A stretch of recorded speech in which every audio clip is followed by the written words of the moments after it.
নমস্কার। পুজোর ঢাক অর্থাৎ শারদীয়ার ঢাক কিন্তু বেজে গেছে। আর আজকে পঞ্চমী, আমাদের শেষের কবিতা পাঠ কেন্দ্রের আজকে পুজোর আগের শেষ ক্লাস। আর আজকে ক্লাসে আমরা আলোচনা করব পশ্চিমবঙ্গ মধ্যশিক্ষা পর্ষদের নবম শ্রেণীর সিলেবাস অনুসারে আমরা কবিতা, সত্যেন্দ্রনাথ দত্ত। এই কবিতা থেকে যে প্রশ্নটা আমাদের পরীক্ষায় আসতে পারে সেটাই নিয়ে আলোচনা করব। অর্থাৎ কবি সত্যেন্দ্রনাথ দত্ত আমরা কবিতার মধ্যে দিয়ে বাঙালির কৃতিত্বকে কিভাবে ফুটিয়ে তুলেছেন তা আলোচনা করব। অর্থাৎ আমরা কবিতার মধ্যে দিয়ে কবি সত্যেন্দ্রনাথ দত্ত বাঙালি জাতির কৃতিত্ব তিনি তুলে ধরেছেন, সেটাই আমরা আলোচনা করব। তো আলোচনার আগে আমরা প্রেক্ষাপটটা একটু আলোচনা করে নেব। আর তোমরা খাতায় যেটা লিখবে, আমরা লিঙ্কটা দিয়ে দেবো এখানে, আমাদের যে ওয়েবসাইট আছে শেষেরকবিতাblog.com, তার লিঙ্কটা আমরা দিয়ে দেবো, তোমরা সেখান থেকে নোটটা সংগ্রহ করতে পারো। এইভাবে তোমরা লিখবে। আলোচনার শুরুতেই আমরা বলতে পারি যে সত্যেন্দ্রনাথ দত্তের আমরা কবিতাটি কুহু ও কেকা কাব্যগ্রন্থ থেকে নেওয়া হয়েছে। আর সেই কবিতায় কবি বাঙালি জাতির কৃতিত্ব, গৌরব সুন্দরভাবে নিপুণ তুলিতে তিনি তুলে ধরেছেন। আর সেখানে আমরা দেখতে পাই কবি সত্যেন্দ্রনাথ দত্ত কবিতার শুরুতেই এই বাংলার যে প্রকৃতি, সেই প্রকৃতি তিনি বর্ণনা করেছেন অপরূপভাবে। বলা যেতে পারে সেই বর্ণনার মধ্যে আছে একটা বাঙালির গৌরব গাথা, যেখানে জলে জঙ্গলে এই বাঙালি জাতি সাপের সাথে, কখনো বাঘের সাথে, কখনো হিংস্র জন্তুর সাথে, কুমিরের সাথে লড়াই করছে। লড়াই করে তারা বেঁচে আছে এই বাঙালির জাতি, বন জঙ্গল ঘেরা এই বাংলায়। এখানে তিনি আরেকটি তথ্য তুলে ধরেছেন, সেটি হলো এই সিংহলী পুরাণ অনুসারে রাঢ় বাংলার সিংহপুরে রাজপুত্র বাঙালি বিজয় সিংহ লঙ্কায় জয় করেন, আর তার নাম অনুসারে লঙ্কার সিংহল নামকরণ করা হয়েছে। আসলে কি জানতো, এই বাঙালি জাতি শুধু নিজেদের অভ্যন্তরের মধ্যে নয়, বহির্দেশের সাথেও কিন্তু তাদের প্রাণপণ লড়াই করতে হয়েছে। আর সেই লড়াইয়ের ক্ষেত্রে আমরা দেখি মগ ও মোগলদের সাথে এই বাঙালি জাতি কিন্তু প্রাণপণ লড়াই করেছে।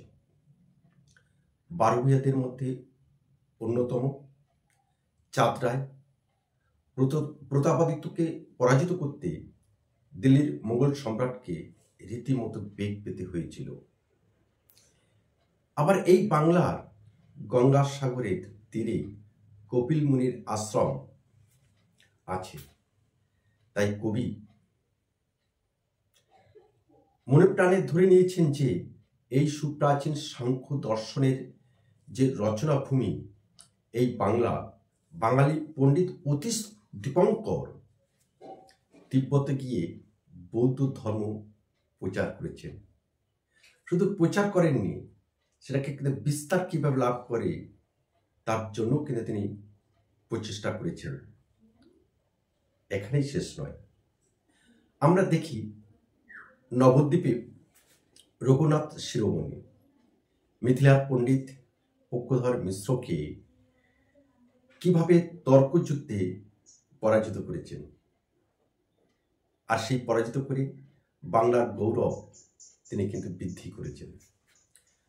আবার বাঙালি কবি জয়দেব কিন্তু অসাধারণ কৃতিত্ব প্রদর্শন করেছে গীতগোবিন্দ কাব্যের রচনার মধ্যে দিয়ে। যে গীতগোবিন্দ কাব্যটি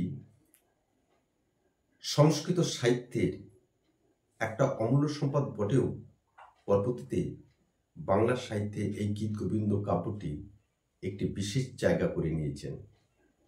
যার পুরো কৃতিত্ব বাঙালি কবি জয়দেবের।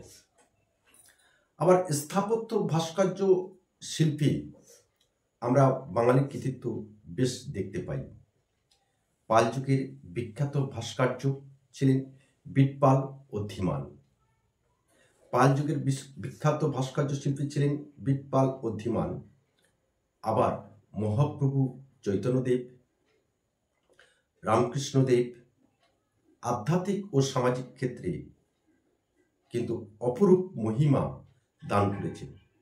আবার পাশাপাশি স্বামী বিবেকানন্দ বাণী মুগ্ধ করেছে গোটা বিশ্ববাসীকে। এর পরবর্তীকালে আমরা দেখছি কবিতায় বাঙালি বিজ্ঞানী জগদীশচন্দ্র বসু, যিনি আমাদেরকে পথ দেখিয়েছেন, শিক্ষা দিয়েছেন যে গাছেরও প্রাণ আছে।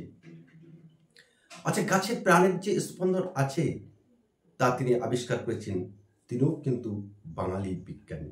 অর্থাৎ গোটা কবিতায় আমরা দেখতে পাই কবি সত্যেন্দ্রনাথ দত্ত বাঙালির ঐতিহ্যকে, বাঙালির গৌরব গাথাকে, বাঙালির কৃতিত্বকে গোটা কবিতার মধ্যে দিয়ে তিনি তুলে ধরেছেন। আবার বাঙালি কবি, শ্রেষ্ঠ কবি, বিশ্বকবি রবীন্দ্রনাথ ঠাকুর, যিনি তার সাহিত্য দিয়ে শুধু বাংলা নয়, শুধু ভারতবর্ষ নয়, গোটা বিশ্ববাসীকে কিন্তু মুগ্ধ করেছেন। তাই কবি